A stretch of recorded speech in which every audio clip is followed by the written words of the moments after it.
Saluez encore une fois votre voisin de gauche, celui de droite. Dites-lui que Dieu va faire encore. Dieu va faire encore. Amen. Et puis, après quoi, nous pouvons nous asseoir. Alléluia. Gloire à Dieu. Alors, pendant que vous vous saluez, je salue les internautes à travers le monde. Que Dieu vous bénisse. Nous saluons Magali Simbakaï, et Stéphane et Iris qui sont en train de suivre notre culte. Nous vous saluons Kevin, Lucie et le petit garçon Ethan. Que Dieu vous bénisse. Nous saluons Thérèse et son bébé qui sont certainement à l'écoute. Et Folie qui est en voyage mais qui ne manque jamais le culte même quand il est en voyage. Sois béni Folie là où tu te trouves. Et vous qui nous suivez à travers le monde, que la grâce de Dieu vous accompagne au nom de Jésus. Amen. Nous souhaitons un bon retour à Marie-Louise et à Monique. Je vois que vous avez pris des couleurs. Les vacances étaient bons. Gloire à Dieu. Amen. Et nous saluons la présence de notre frère Georges. C'est Georges, hein? Georges, bienvenue. Hein? Où est Rachel? Elle est derrière avec la petite. Eh bien, que Rachel soit bénie. Gloire à Dieu. Alors, qui n'était pas là et qui est revenu pour que je vous salue aussi? Hein? Tout le monde était là. Alors, cet après-midi, écoutez-moi très bien, parce que c'est un des messages les plus sérieux que je n'ai jamais donné et que je voudrais vous donner aujourd'hui. Amen. Et vous qui nous suivez, eh bien que la grâce de Dieu vous accompagne parce que c'est un message qui va nous accompagner pendant un certain temps. Alléluia. Cet après-midi, je voudrais vous parler de ce thème, Dieu le fera encore. Dieu le fera encore. Vous savez pourquoi? Parce que la vie nous réserve souvent de très mauvaises surprises. Je ne sais pas si quelqu'un sait de quoi je parle. La vie nous réserve souvent de très mauvaises surprises. Et parfois, nous pouvons avoir l'impression que Dieu ne se préoccupe plus de notre besoin, qu'il nous a oubliés. Et d'ailleurs, si nous regardons à notre vie, nous pourrions même dire que Dieu aurait raison de nous laisser tomber. Parce que nous sommes entrés dans l'état où nous sommes par nous-mêmes, à cause de notre propre faute. Il y a combien qui sont devenus malades, cancer de poumon, pour avoir fumé trop, cancer du foie, pour avoir bu pendant des années. Ils ont attrapé la cirrhose de foie. Il y a combien qui ont perdu leur travail par leur propre faute, qui ont échoué dans l'éducation de leurs enfants par leur propre faute. Ce qu'on devait leur enseigner quand ils étaient tout petits, on ne l'a pas fait. Et puis quand ils ont grandi, c'est maintenant impossible de leur inculquer. Et on tombe dans une culpabilité. Mais cet après-midi, j'ai une bonne nouvelle pour quelqu'un. Est-ce que quelqu'un est prêt à entendre cette bonne nouvelle? Il y a le prophète Jérémie qui était dans la même situation où il se demandait si Dieu était encore présent, si Dieu ne l'avait pas oublié. Dans le livre des Lamentations, puisque c'est le nom du livre, hein, Lamentations, ce sont les pleurs, ce sont les complaintes. Jérémie était arrivé à un niveau où il se lamentait tout le temps au point d'en avoir même écrit un livre. Et dans ce livre-là, voilà ce qu'il dit. Voici ce que je veux repasser en mon cœur, ce qui me donnera de l'espérance. Et qu'est-ce qu'il doit se passer, se repasser dans son cœur? C'est dans Lamentation 3, versets 21 et 23 pour ceux qui prennent des notes. Versets 21 à 23. Il dit, voici ce que je veux repasser en mon cœur, ce qui me donnera de l'espérance. Les bontés de l'Éternel ne sont pas épuisées. Ses compassions ne sont pas à leur terme. Elles se renouvellent chaque matin. Oh, que ta fidélité est grande. Alléluia. A dit à ton voisin, les bontés de l'Éternel ne sont pas finies pour toi. Ses compassions ne sont pas épuisées pour toi. Aujourd'hui encore, Dieu a renouvelé une portion de bonté, une portion de compassion, une portion de fidélité pour toi. Et cet après-midi, je vous amener dans l'histoire d'un homme. Un homme dont Dieu aurait toutes les raisons de laisser tomber. Dieu aurait toutes les raisons de ne plus s'occuper de cet homme.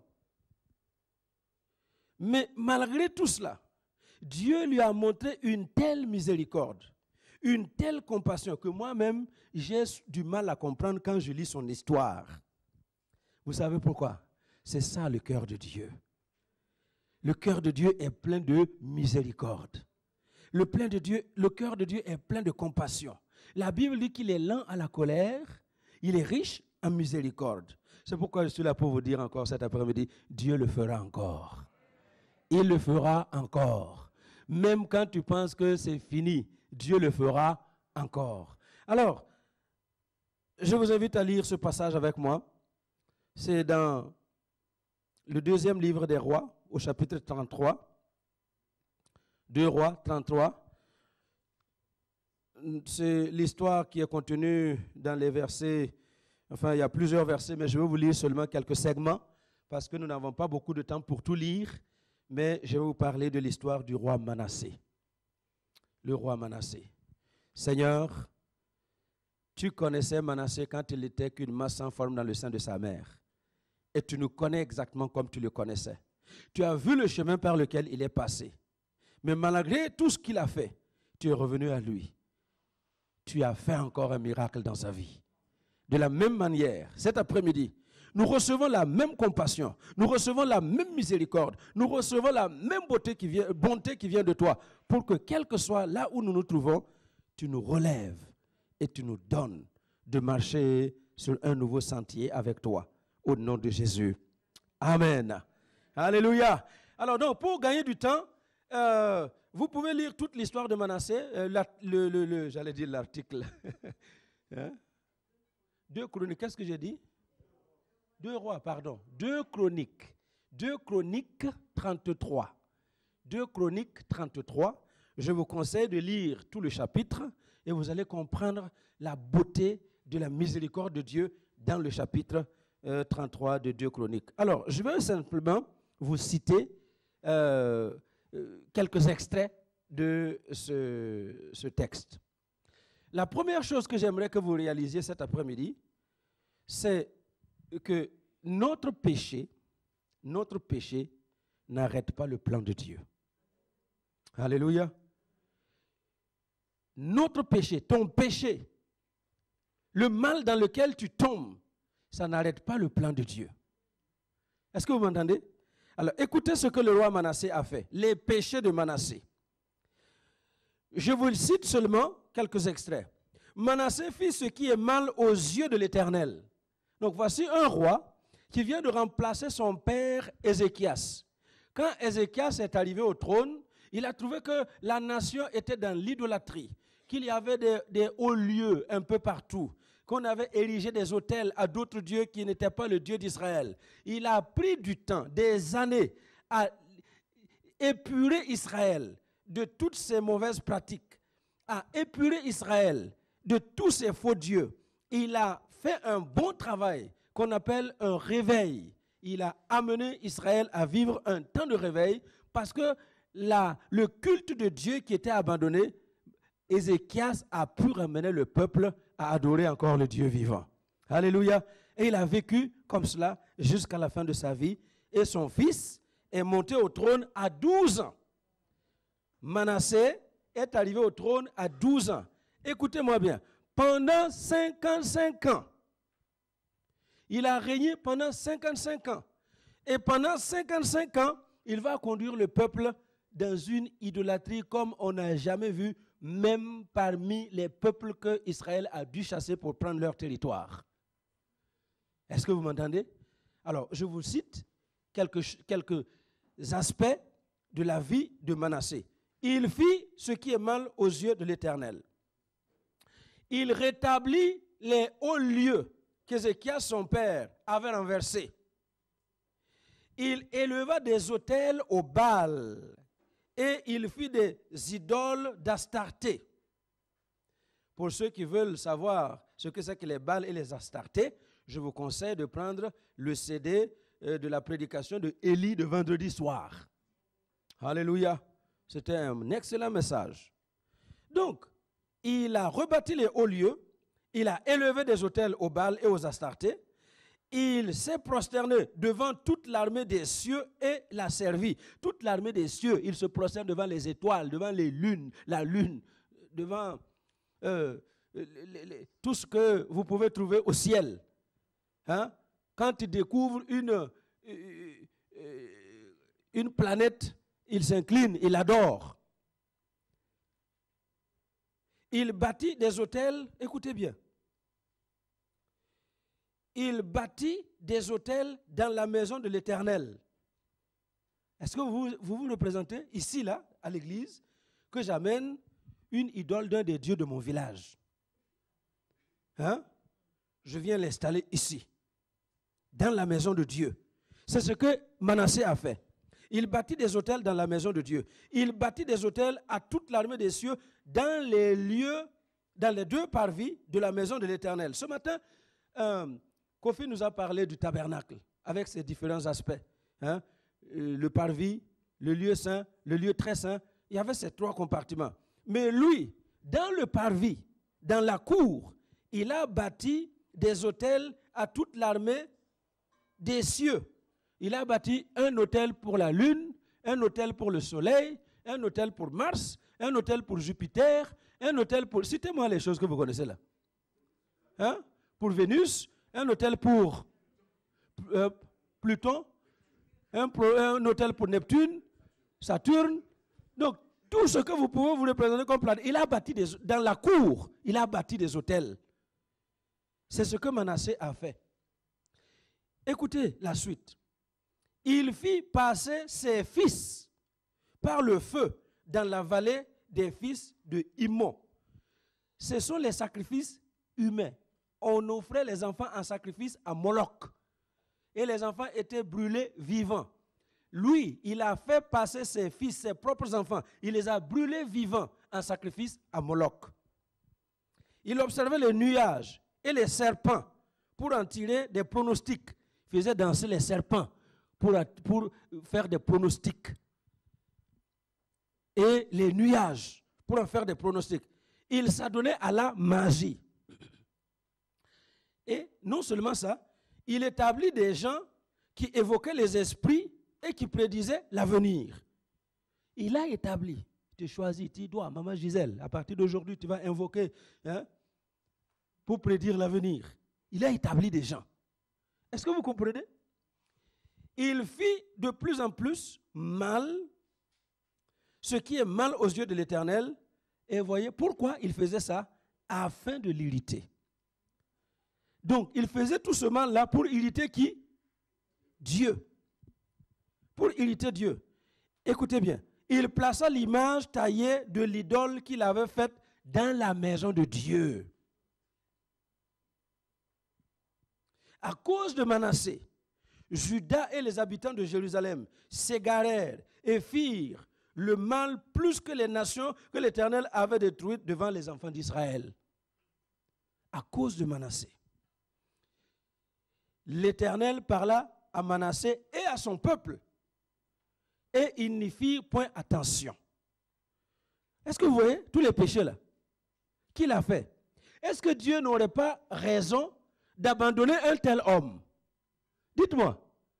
Est-ce que Dieu n'aurait pas raison de garder les oreilles fermées aux prières d'un tel homme?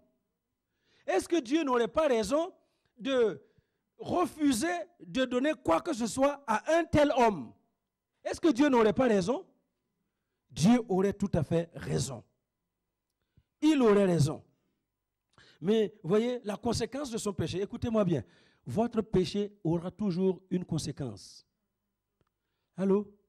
Le péché que tu fais en cachette aujourd'hui, pensant que personne n'a vu, il y a toujours une conséquence. Le salaire du péché, c'est la mort.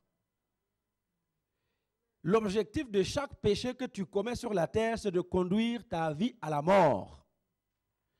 En conséquence des péchés de Manassé, l'Éternel fit venir contre les chefs, contre eux, les chefs de l'armée du roi d'Assyrie, qui saisirent Manassé et le mirent dans les chaînes. Ils le lièrent avec des chaînes d'airain et ils le menèrent à Babylone. Est-ce que vous entendez bien? La conséquence, c'est qu'il s'est retrouvé dans la défaite. La guerre est arrivée, il a perdu. Et combien de gens parmi nous sont dans la défaite parce qu'on est en train de marcher comme Manassé marche? Deuxième conséquence, ils se retrouvent dans les chaînes. À cause de, combien sont en exil à cause de leur péché? Non seulement dans les chaînes, mais on l'a transporté, on l'a amené en exil. Les conséquences du péché, ce sera toujours l'exil. L'exil loin de Dieu. Et cet après-midi, je voudrais dire à quelqu'un, si ta vie ressemble à celle de Manassé, si ta vie reflète celle de Manassé, c'est-à-dire que tu as passé tout ton temps à adorer autre chose que le Dieu d'Israël, tu as passé tout ton temps à te moquer de Dieu, tu as passé tout ton temps à oublier ce que Dieu a fait pour toi dans les années passées, il n'est pas encore tard. Alléluia. Il est encore temps. Vous savez pourquoi? Parce que les bontés de l'Éternel ne sont pas épuisées. Ses compassions ne sont pas à leur terme. Elles se renouvellent chaque matin pour ceux qui espèrent en lui. Alors si tu espères en Dieu cet après-midi, tu vas vivre quelque chose d'extraordinaire comme Manassé a vécu. Troisième chose, voilà ce que Manassé va faire. Donc on l'a arrêté, on l'a lié de chaînes, on l'a amené à Babylone, on l'a emprisonné et il était dans la disette, dans la misère. Il était dans la souffrance, dans la détresse. Lorsqu'il fut dans la détresse, nous dit le verset 12, lorsqu'il fut dans la détresse, il ne fait pas comme font certains. Il y a certains, quand ils sont dans des problèmes comme ça, par leur propre faute, ils ont honte de revenir auprès de Dieu. Ils ont peur de revenir auprès de Dieu. C'est ce que Kofi nous disait ce matin. Quand Adam et Ève ont péché, qu'est-ce qu'ils ont fait? On a eu peur, on a honte, on s'est caché, on ne veut plus venir chez toi, on ne peut pas t'entendre. Et beaucoup de gens sont comme ça. Quel que soit ce que tu as péché, arrête d'avoir honte. La honte ne vient pas de Dieu. La peur ne vient pas de Dieu. Alléluia. Alors au lieu d'avoir honte, au lieu de se dire, non, je mérite ce que je vis, je ne peux en vouloir qu'à moi-même. Voilà ce que la Bible dit. Lorsqu'il fut dans la détresse, il implora l'Éternel, son Dieu. Alléluia. Et il s'humilia profondément devant le Dieu de ses pères. Il lui adressa des prières et l'Éternel, se laissant fléchir, exauça ses supplications et le ramena à Jérusalem dans son royaume.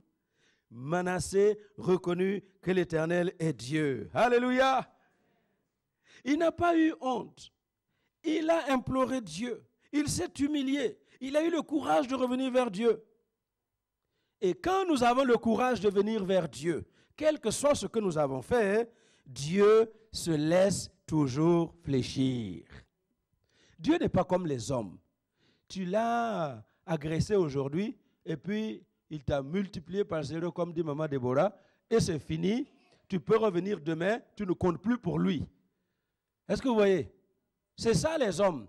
Tu as péché aujourd'hui, tu lui as manqué de respect ou quelque chose, c'est fini. Tu es calculé, il y a un colibé qui est affiché à ton nom et auprès de cet homme ou de cette femme, tu ne comptes plus.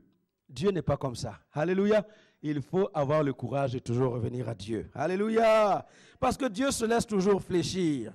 Et il répond toujours présent. Et quand Manassé est revenu, Dieu s'est laissé fléchir et Dieu a exaucé sa prière. Et vous connaissez la suite de la vie de Manassé. Eh bien, lisez la suite. Vous allez voir qu'on a ramené Manassé dans son pays. On l'a rétabli roi d'Israël. Et il a repris son pouvoir. Et cette fois-ci, les mêmes autels qu'il a bâtis, il a fait détruire les mêmes autels.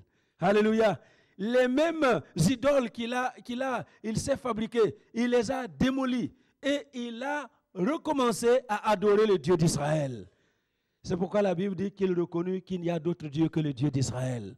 Il a conduit son peuple dans l'adoration du Dieu d'Israël jusqu'à sa mort. Alléluia. Écoutez-moi bien. Mieux vaut la fin d'une chose que son commencement. Il y a des gens qui commencent vite, bien, brrr, comme une course de 100 mètres. Et au bout de 50 mètres, ils sont épuisés. Ils reculent. Hein? Avec Dieu, nous faisons une course de fond. Notre vie chrétienne est une course de fond. Ce n'est pas une course de vitesse. Ce n'est pas à celui qui démarre le plus vite qui va arriver le plus vite.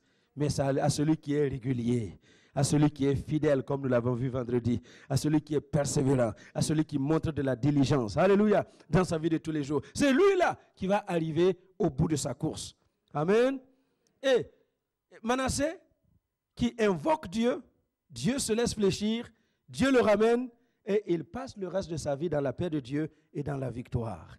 Alors voilà là où je vais en venir. Dieu le fera encore. Alléluia. Dieu le fera encore. Dieu n'est pas le Dieu qui regarde nos faux pas, qui regarde nos échecs, qui regarde nos faillites, qui regarde nos péchés et qui ne calcule plus avec nous. Non, Dieu accepte de revenir encore. Si nous acceptons de revenir à Dieu, il acceptera de revenir vers nous. Job dit dans son chapitre 5, verset 19, 6 fois tu vas tomber. Vous savez combien de fois Dieu va te relever? Il va te relever. Même 7 fois. Allô? Ça c'est Dieu. Tu tomberas, Dieu te relèvera. Tu tomberas, Dieu te relèvera. Tu tombes encore, Dieu te relève. Et c'est pourquoi je suis là pour vous dire cet après-midi, Dieu le fera encore. Quel que soit l'état de ta vie aujourd'hui, Dieu fera encore quelque chose dans ta vie. Il fera encore un miracle dans ta vie parce qu'il est le Dieu des miracles qui veut encore accomplir des miracles dans notre vie. C'est pourquoi, dans ces déclarations que nous faisons depuis le 31 décembre de l'année passée, nous nous disons avec Michée dans son chapitre 7, versets 7 à 10, « Ne te réjouis pas à mon sujet, mon ennemi. » Ne te réjouis pas à mon sujet, parce que si je suis dans les ténèbres aujourd'hui, je serai dans la lumière demain. Si je suis tombé aujourd'hui, je serai debout demain. Parce que Dieu n'est pas le Dieu qui nous laisse tomber, qui nous met le pied sur la tête pour que nous ne nous relevions jamais. Dieu est le Dieu des secondes chances. Dieu t'accorde encore une seconde chance ce soir, cet après-midi. Alléluia. Donc, quel que soit ce que tu as vécu, quel que soit là où tu te trouves aujourd'hui, dis-toi une chose, c'est que Dieu le fera encore. Il le fera encore. Amen. Regardez dans le psaume 107. Dans le psaume 107, à partir du verset 10, le psalmiste dit, ceux qui avaient pour demeure les ténèbres et l'ombre de la mort, qui vivaient captifs dans la misère et dans les chaînes. Et regardez, pourquoi ils étaient dans les ténèbres? Pourquoi ils étaient dans les chaînes et captifs? Parce qu'ils s'étaient révoltés contre les paroles de Dieu. C'est eux qui se sont révoltés contre les paroles de Dieu parce qu'ils avaient méprisé le conseil du Dieu très haut. Donc c'est par leur propre faute qu'ils se sont retrouvés là où ils se trouvent. Ils humiliaient leur cœur par la souffrance. Ils succombèrent et personne ne les secourut dans leur détresse. Alléluia. Dans leur détresse, ils crièrent à l'Éternel et il les délivra de leurs angoisses. Il les fit sortir des ténèbres et de l'ombre de la mort. Il rompit leurs liens. Qu'il loue l'Éternel pour sa bonté et pour ses merveilles en faveur des fils de l'homme. Car il a brisé les portes des reins, il a rompu les verrous de fer. Les insensés, par leur conduite coupable et par leurs iniquités, s'étaient rendus malheureux. Leur âme avait en horreur toute nourriture et ils touchaient aux portes de la mort dans leur détresse. Ils crièrent à l'Éternel et il les délivra de leurs angoisses. Il envoya sa parole et les guérit. Il les fit échapper de la fosse. Alléluia. Amen. Je suis là pour vous dire cet après-midi, quel que soit l'état de ton cœur aujourd'hui, quel que soit ce que tu vis aujourd'hui, il faut oser revenir à Dieu. Alléluia. Il envoie sa parole pour te guérir. Il envoie sa parole pour te guérir. Et il vient te délivrer de cette angoisse dans laquelle tu te trouves. Parce qu'il est Dieu. Le Dieu de compassion, le Dieu de miséricorde. Dans le psaume 3, il y a des gens qui disaient à David, mais combien qui disent à mon sujet, disait David, il n'y a plus de salut pour lui. Il y a des gens, en voyant David en train de errer à gauche et à droite, dans les cavernes, dans les déserts, il fuit son fils, il fuit tous les ennemis, il ne savait plus où aller. Il y a des gens qui regardaient, il n'y a plus de salut pour lui. Oh. Il n'y a plus de salut. Et peut-être que pour toi, les gens te regardant comme tu es, ils disent, ah, c'est fini pour lui, c'est fini pour elle. Il n'y a plus de salut. J'ai une bonne nouvelle pour toi. Il y a un salut pour toi. Il y a un salut pour toi. Il y a un salut pour toi. Parce que Dieu n'a pas changé. Le même Dieu qui a secouru David, c'est le même Dieu que nous prêchons cet après-midi. Le même Dieu qui est intervenu en faveur de Manassé, c'est le même Dieu que nous prêchons aujourd'hui. Il y a encore une solution pour toi. Il suffit seulement que tu aies le courage de revenir vers Dieu et de le laisser entrer dans ta vie. Et tu vas vivre le miracle dans ta vie parce que Dieu le fera encore. Amen. Il le fera encore. Alléluia. Jésus a dit dans Matthieu 12, verset 20, il dit, je ne briserai pas le roseau cassé. Je n'éteindrai pas le lumignon qui fume, jusqu'à ce que j'ai fait triompher la justice. Alléluia. Donc, Il y a des roseaux ici. Vous, là, vous êtes... il y a beaucoup de roseaux ici qui ont plié, qui sont sur le point de casser. Il y en a même qui sont cassés. Jésus dit, qu'est-ce qu'il dit? Je ne vais pas le briser. Il est en train de plier, mais je ne vais pas le briser. Alléluia. Il y a des gens qui ont leur lumière là. Il reste juste un tout petit peu pour que ça s'éteigne. Jésus dit, je ne vais pas l'éteindre. Écoutez-moi bien. Tu ne vas pas casser. Tu ne vas pas casser. Tu ne vas pas casser. La vie est en train de te torturer pour que tu te casses, mais tu ne te casseras pas. Alléluia. La vie est en train de te torturer pour éteindre cette lumière, mais cette lumière ne s'éteindra jamais. Parce que cette lumière, c'est Jésus. C'est Jésus de Nazareth, le Fils du Dieu très haut. Alléluia. Qui est venu habiter dans ton cœur et qui va faire en sorte que ta foi soit préservée jusqu'au dernier jour. Alléluia. Alors je n'ai pas peur des démons, des esprits, des puissances, de toutes ces choses-là qui viennent vous troubler et qui vous donnent l'impression que vous avez échoué. Non, tu n'as pas échoué parce qu'il y a encore un Dieu qui est là cet après-midi. Il y a un Dieu qui est là cet après-midi, qui a des compassions pour toi, qui a des bontés renouvelées ce matin pour toi. Amen. Le même Jésus dit dans Jean 6, 37, « Tout ce que le Père me donne viendront à moi, et je ne mettrai jamais dehors. » Jamais. Alors, je ne mettrai jamais dehors celui qui vient à moi. Qui est celui? Dis à ton voisin, celui c'est toi. Celui-là, c'est toi.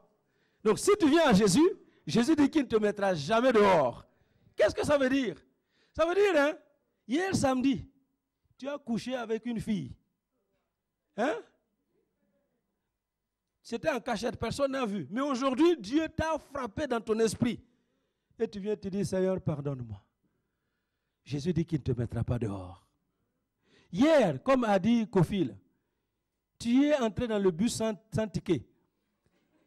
On ne t'a pas contrôlé, tu es descendu, tu dis gloire à Dieu. Mais c'est quand même un péché. Mais si tu viens aujourd'hui et tu dis au Seigneur, je me répands, Dieu, Jésus dit, je ne te mettrai pas dehors. Est-ce que vous m'entendez? Eh bien, c'est pourquoi, parfois, hein, en tout cas, moi, heureusement que je ne suis pas Dieu, hein, heureusement, il y a des gens à qui j'allais refuser le salut.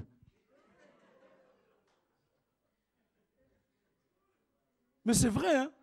Il y a des gens, tu vas pleurer, tu vas même, tes larmes là, ça va être du sang. Je vais dire, tu n'auras pas le salut. Mais, regardez, quelqu'un qui a passé son temps, il prend des enfants de 9 ans, de 6 ans, de 7 ans, des petites filles, un adulte là de 40 et quelques ans, qui couche avec les filles, et puis qui les tue. Pas une, pas deux, plusieurs. Et puis on découvre un tel homme. Et un jour, il vient et dit, ah, Seigneur, vraiment, pardonne-moi, je regrette ce que... Et heureusement que c'est Dieu. Si ça, c'était moi, je ne lui donnerai jamais le salut. Mais Dieu, vous voyez le cœur de Dieu? Donc, quelqu'un peut faire ces choses-là. Inimaginables. Inimaginables.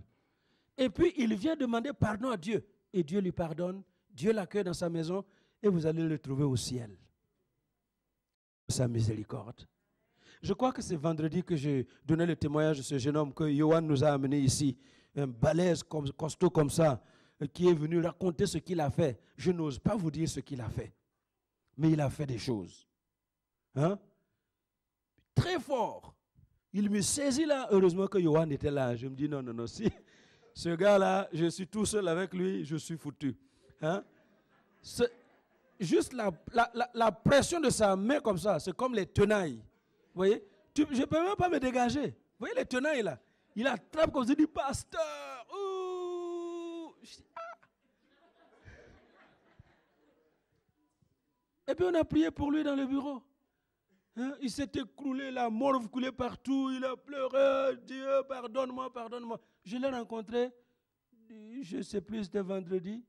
Hein? Un homme bien habillé, tout beau. Vous imaginez? Tout beau, bien rasé. Un bel homme, quoi. Alléluia. Il me dit, pasteur, c'est fini. Maintenant, j'ai mon travail, j'ai ma maison. Je suis bien, je vis bien. J'habite à Differdange. Tout va bien, pasteur. Alléluia. Malgré tout ce qu'il a fait, Jésus est descendu dans sa maison. Et Jésus lui a donné ce que nous tous, nous sommes venus chercher aujourd'hui. C'est pour vous dire, bien-aimé, il ne mettra jamais dehors celui qui vient à lui. Quel que soit ce que tu as fait, ose revenir auprès de Jésus. Il ne te mettra pas dehors. Alléluia. S'il y a une chose avec laquelle j'ai eu du mal à m'habituer, ce sont les mensonges. Quand je suis arrivé en Europe ici, j'ai constaté qu'il y a beaucoup de mensonges. Hein? Beaucoup. Nous, en Afrique, là-bas, on se disait que blanc ne sait pas mentir. En tout cas, ça, c'est l'idée que nous avions. Hein? Hein? Je m'excuse de parler comme ça, mais c'est l'idée que j'avais. Hein? Et puis, j'arrive ici et c'est le mensonge. Il n'y a que le mensonge, n'est-ce pas? À tel point que même des avocats qui n'ont pas ma couleur ont fabriqué des histoires pour des gens, pour leur conseiller de faire ça, pour avoir les papiers. Vous savez, non? Moi, j'ai eu du mal avec ça. Moi, encore, ça va. Ma femme, alors là, c'est pire. Hein? Parce que elle, quand c'est blanc, c'est blanc. Hein? Quand c'est noir, ce n'est pas marron. Hein? Quand c'est carré, ce n'est pas rectangulaire. Non. Elle ne sait pas faire donner les courbes là aux choses pour que ça marche. Non, non, non. Tic, tac, tac. Donc c'était dur. C'était dur. Jusqu'à ce que je lise des passages comme ça pour me dire, mais Seigneur, c'est vrai que certains ont fait la dièse. Les Belges comprennent ça. La dièse. La dièse, c'est le mensonge là que tu as fabriqué avec une tête et une queue. Donc tu commences par la tête, tu apprends jusqu'à la queue. Et puis tu mémorises ça bien. Voilà. Et tu n'oublies rien. Quand on te réveille à minuit, tu dis tout. Tu ne sautes pas une seule date. Hein? Parce que vous savez que si vous avez dit que c'était en 1960, et puis le prochain entretien, tu dis 1961, c'est fini pour vous. Hein? N'est-ce pas? Donc la dièse, là, tu connais tout bien. Et tu dis tout bien. Alléluia. J'ai même vu une fille. Elle a dit qu'elle a été violée. Donc quand elle parle de son histoire, et puis elle arrive au moment où elle est censée avoir été violée, elle pleure, elle pleure. Le juge dit, non, non, madame, mademoiselle, non, s'il vous plaît, arrêtez, arrêtez, arrêtez. Rien. Mais quand je lis ces passages, je me dis, bon, Dieu, tu es le Dieu de miséricorde. Alléluia.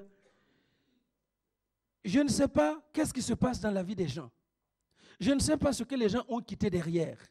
Mais la pression derrière, ce que tu as vécu derrière, peut être tellement fort qu'arrivé à un moment donné, tu es obligé de faire une chose comme ça. Alors, même si vous êtes passé par ces choses-là, Dieu vous pardonne encore. Il le fera encore. Il le fera encore. Il le fera encore. Ce n'est pas pour encourager le mensonge, ce n'est pas pour encourager une mauvaise manière de vivre, parce que Dieu nous conseille de vivre sainement. Il est saint, il veut que nous vivions dans la sainteté. Alléluia. Mais si quelqu'un est tombé dans le péché, Dieu ne met pas dehors celui qui est tombé dans le péché s'il revient en toute humilité pour demander pardon pour son péché. Alléluia. Amen. Le psaume 34, verset 7 dit que quand un malheureux crie, l'Éternel l'entend et il le sauve de toutes ses détresses. Qui est malheureux cet après-midi? Nous allons crier et l'Éternel va venir nous sauver de toutes nos détresses. Alléluia. C'est pourquoi cet après-midi, mon appel, c'est que nous puissions nous approcher du trône de Dieu avec assurance. Quel que soit ce que tu as vécu, approche-toi du trône de Dieu avec assurance. Hébreux 4, 16, approchons-nous donc avec assurance du trône de la grâce afin d'obtenir miséricorde et de trouver grâce pour être secouru dans nos besoins. Amen. Alléluia. Dieu le fera encore. Dieu le fera encore. Amen. Dieu le fera encore. Allô? J'ai l'impression de vous avoir assommé. Est-ce que ça va? Hein? Est-ce que ça va? Vous êtes content que Dieu accepte de le faire encore?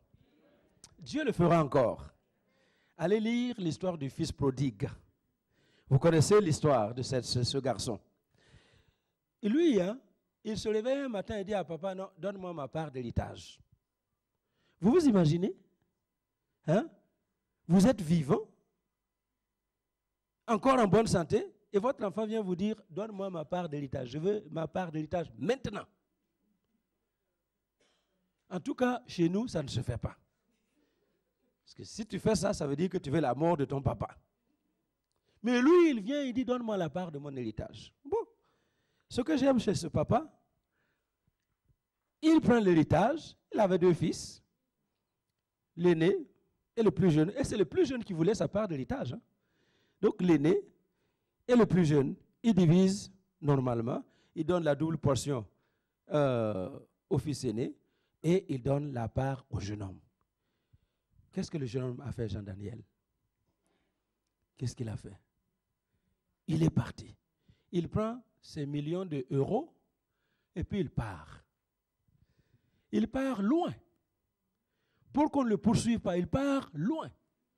Il y a des gens comme ça, vous partez loin pour qu'on ne puisse pas vous retrouver. Mais la vie va vous retrouver là où vous allez. Vous pouvez fuir. La vie va vous retrouver là où vous allez. Alléluia. En tout cas, si vous allez dans un endroit où il y a la vie, elle va vous retrouver là-bas. Donc lui, il est parti loin pour se cacher.